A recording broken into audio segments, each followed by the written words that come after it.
On tap for today's Philadelphia 76ers now is De'Anthony Melton leaving the Sixers in NBA free agency. And also the draft is coming up sneakily at the end of this month, and Philadelphia is well positioned here going into the draft if they don't trade away their picks. So we're going to take a look at the Ringer's new NBA mock draft. First, let's prove all the haters wrong, especially the Miami Heat report here at Chat Sports. They told producer Chip and I we couldn't get 200 likes on this video. I said, bet. I guarantee you we will do that. So hit that thumbs up icon, like the video. We don't take any L's here on the show.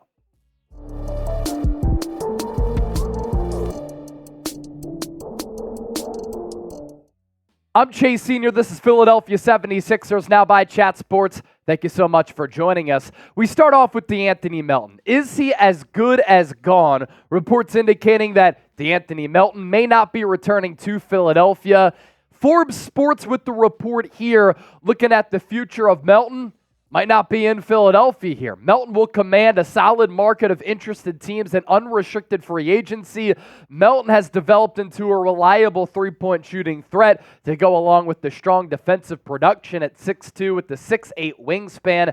As the Sixers prepare to star chase this offseason, Melton could end up elsewhere. The interested teams in De'Anthony Melton, you're looking at the Charlotte Hornets, a lot of capital on a bad team. The surging Orlando Magic, who could use a veteran who is really good on both ends, can guard points, can guard wings, and can also give you a little bit on the offensive end of the floor. And then the up-and-coming San Antonio Spurs with Victor Wembanyama turning San Antonio once again into a free agent destination.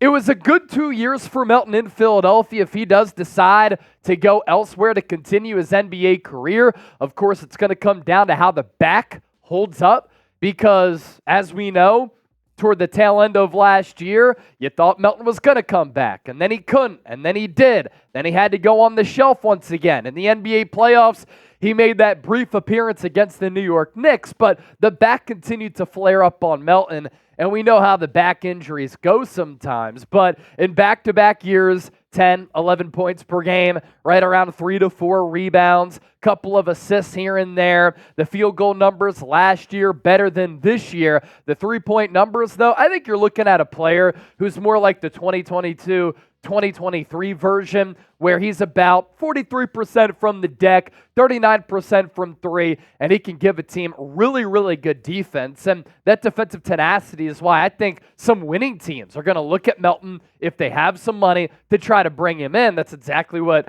crossed Philadelphia's mind when they traded for Melton a couple of years ago to get rid of that Danny Green salary. 6'2" with the 6'8" wingspan. You can tell Melton is so long, you see him just standing idly, and you see how long his arms are. It allows him to get a shot off at times, but also to be a defensive disruptor. Solid perimeter defender, no doubt about that. He's a capable three-point shooter, a good secondary ball handler who occasionally is going to bring the ball up the floor, and he's athletic and bouncy when he's right. But going back to the back there, I think the teams have to be concerned about the back injury, because if he doesn't undergo surgery, you feel as though that's something that could just flare up.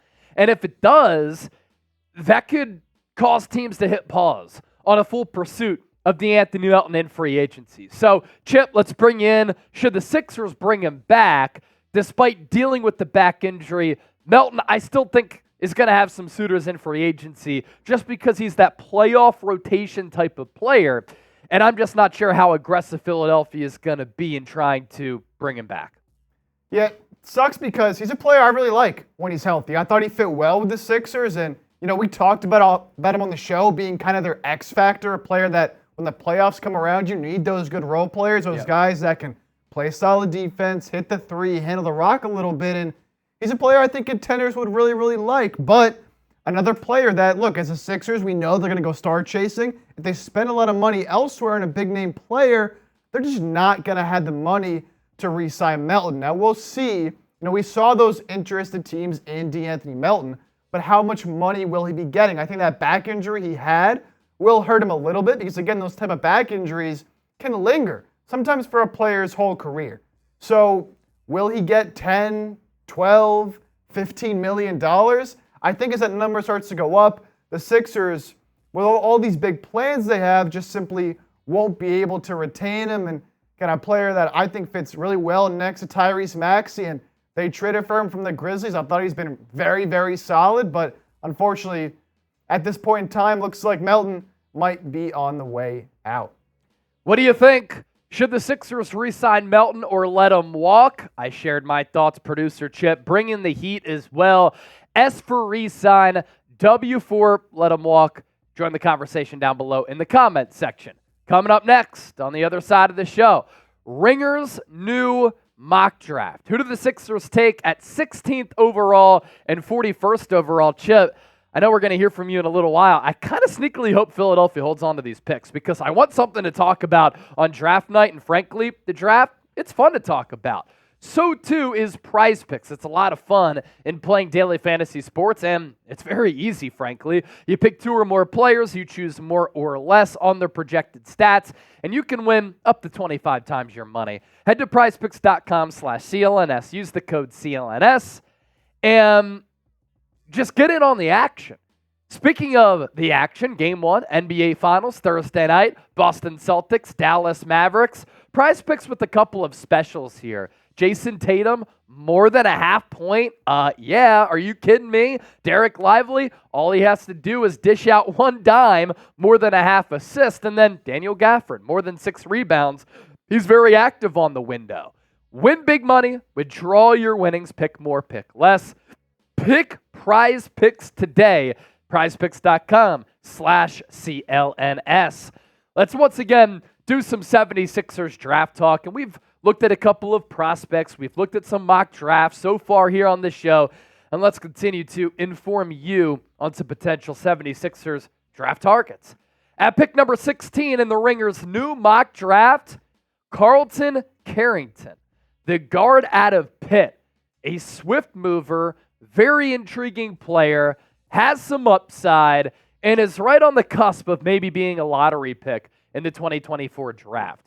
6'4", 195 pounds.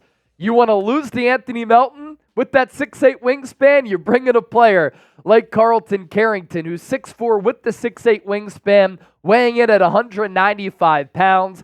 Played 1 year of hoop at Pittsburgh, so he declared for the draft and remained in the draft after his freshman year, in which he averaged 13.8 points per game, 5 boards, 4 assists, 41% from the field, 32% from three-point range. The efficiency there obviously going to have to get better for this combo guard. Kevin O'Connor of The Ringer on Carrington to Philadelphia, he said Carrington's pull-up shooting ability and pick-and-roll playmaking skill could make him an immediate contributor for the Sixers. Carrington is a bucket-getting guard with size who can catch fire on any night. And he really is that player who's a lot of fun to watch. Sometimes you'd tune into ESPN, you'd see Pitt playing, and you'd see this guy just gunning, chucking from deep, on fire on some nights. But as evidenced by the lack of efficiency as far as the shooting numbers, he'd hit some cold spells here and there, but he's also a volume shooter. I kind of want to see a player like this come to Philadelphia. We were able to see what Jaden Hardy has done for the Mavericks in this playoff run. A player who's kind of taken over for Tim Hardaway's minutes, and he just gets buckets. Now, he's going to miss. He'll take 7 shots in 3 minutes, but sometimes you need that because if he goes 3 of 7, that's good production right there for a player who knows that the minutes that he is going to get night in, night out might be minute. So an automatic mid-range scorer, tight handle and a good cross, accurate passer, limits turnovers, heavily reliant on jumpers, might struggle to get to the cup a little bit, struggled shooting threes off the catch, but that dribble pull-up triple where he can kind of gather his momentum, step into the shot, that's his forte. But sneakily, Nick Nurse, he does a good job of developing shooters. Maybe he can do that with Carrington here, Chip. Your thoughts on this pick, different than some of the other draft targets who we've talked about? Yeah, I'm actually a big fan of this pick, and I know Sixers fans are going to see freshman 1 year of college experience and think, well, he's not going to come in and help us win right away. That's what we need. I actually disagree. I think despite being a freshman, Carrington can come in and make an impact off the bench immediately. And as you said, Chase, you lose a De'Anthony Melton. Carrington won't be the defender that Melton is, but the Sixers need guys who can get a bucket. And we've talked about, signing a player like Malik Monk. Carrington's kind of in that mold where very good with the ball in his hands, can get to his shot, not going to drive to the rim so much. One of his deficiencies, he doesn't really get to the rim as much as you'd like to see for someone with his explosiveness and his speed. But at 16, a young player who, tremendous upside, but also I think a high enough floor where you'd be willing to take the chance that this is a guy who, when it comes down to it, like in a playoff scenario, you need people who can create their own shots, create their own looks, and create looks for others. And I think Carrington can do that. He did that at Pitt. Again, still very young. That's why the inefficiencies were there, because he was kind of shouldering that workload at Pitt as a young player. But you get him in this system, you get him developed, you get him working with someone like Tyrese Maxey. I think Carrington could be a dangerous player, not just this year. He could be this year, but especially a few years down the road. Yeah, KOC is saying that he can come in and he can get minutes right away. I think he's obviously a back end of the bench type of player, an affordable player. That's what the Sixers will need ideally if they can pick up a couple of players or at least a player who fits under that max contract just like Tyrese Maxey will. You need these young players to contribute, and I'm always an advocate for player development within your organization. Now we go for pick 16 in the first round to pick 41 in the second round. Oso Ighodaro, the center out of Marquette. If you're looking for a big who's going to shoot, who's going to spread the floor and have range, this is not your prospect. He is going to hover right around the restricted area. I will say, Isaiah Hartenstein with that push shot that caused the Sixers issues in the first round, Ighodaro kind of has that to his game. A little push shot, which is very effective with the touch, because sometimes it's difficult to guard when the big is kind of sagging toward the rim, and you can go from 10 feet, bing, bang. Kevin O'Connor on Ighodaro to Philly. He could be the backup big the Sixers are looking for. He could be a playmaker from his position, meaning he could develop great synergy with Tyrese Maxey. And there's even potential for unusual double big actions with Joel Embiid. You can put him on the low block, I guess, in saying that, and then Joel Embiid can kind of hover around the three-point arc as he normally does. I'm also intrigued by this, to be frank. Well-rounded, switchable defender. Bigs nowadays, look, I know there's been a renaissance with some of these bigs who can't shoot. That's fine. You got to be able to defend on switches, and Ighodaro can do that. In today's NBA, it's almost paramount. That's why I get concerns about Zach Edey at the next level. In drop coverage, off the pick and roll, the pick and pop, is he just going to be a revolving door? Now with Ighodaro, connective playmaking ability. I've seen him pass out of the high post, little bounce pass on that backdoor cut. Strong screener and roll threat on the lob.